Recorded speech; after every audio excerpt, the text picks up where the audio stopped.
Fiat Justitia Ruat Celum, keadilan harus ditegakkan walaupun langit runtuh. Dewan juri yang terhormat, kami dari tim Universitas Kristen Satya Wacana akan memaparkan argumentasi kami yang kontra terhadap mosi Bawaslu tidak berwenang menyelesaikan pelanggaran pemilu pasca penetapan hasil pemilu nasional. Argumentasi kami dilandaskan atas ide pokok Indonesia adalah negara hukum atau the rule of law. Yang pertama adalah high capacity democracy. Bawaslu itu dibuat untuk memastikan pemilu berjalan dengan demokratis. Dalam hal ini, pemilu dan demokrasi memang bukanlah hal yang sama. Namun, pemilu merupakan salah satu instrumen dalam proses demokrasi itu sendiri. Salah satu lembaga internasional dari Freedom House itu menyoroti Undang-Undang Pilkada tahun 2016 yang mewajibkan KPU dan Bawaslu sebagai lembaga penyelenggara pemilu untuk senantiasa berkonsultasi dengan parlemen dan pemerintah sebelum mengeluarkan kebijakan tertentu.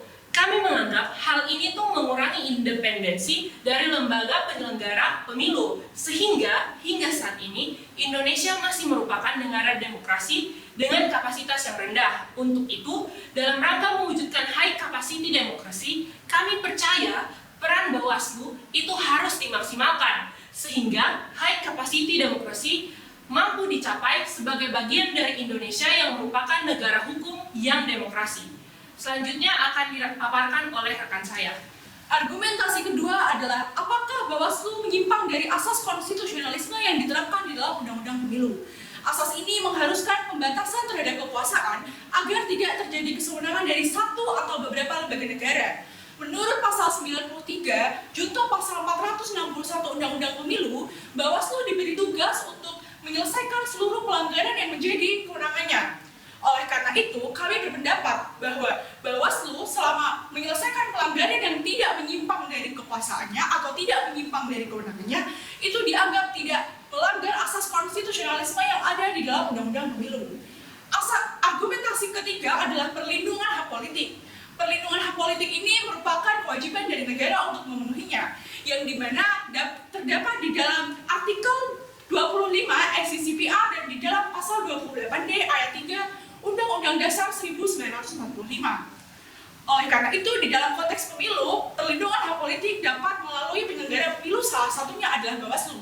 Sehingga diharapkan Bawaslu mampu menyelesaikan pelanggaran yang terjadi selama penyelenggaraan pemilu sebagai wujud untuk melindungi hak politik dari warga negara. Argumen berikutnya akan dipaparkan oleh rekan saya. Argumentasi kami yang selanjutnya adalah mengenai asas kepastian hukum dalam penyelenggaraan pemilu. Seperti yang kita ketahui, asas legalitas merupakan salah satu ciri penting dari negara hukum, di mana kekuasaan ini diatur dan dijalankan sedemikian rupa supaya terciptanya suatu keadilan. Bawaslu sudah diberikan kewenangan atributif oleh Undang-Undang Pemilu sebagai manifestasi dari asas legalitas. Maka dari itu, kami berpendapat bahwa Bawaslu harus tetap berwenang untuk menyelesaikan pelanggaran administratif pasca penetapan hasil pemilu guna menciptakan suatu kepastian hukum. Dan argumentasi kami yang terakhir adalah mengenai ius curiae nocet dan juga Bawaslu sebagai lembaga kuasi yudisial. Menurut pasal 461 ayat 1, 5, 6, Yumto pasal 469 ayat 1, Bawaslu berkarakter sebagai lembaga kuasi yudisial, yang berarti bahwa Bawaslu berkewajiban untuk menyelesaikan pelanggaran administratif pasca penetapan hasil pemilu.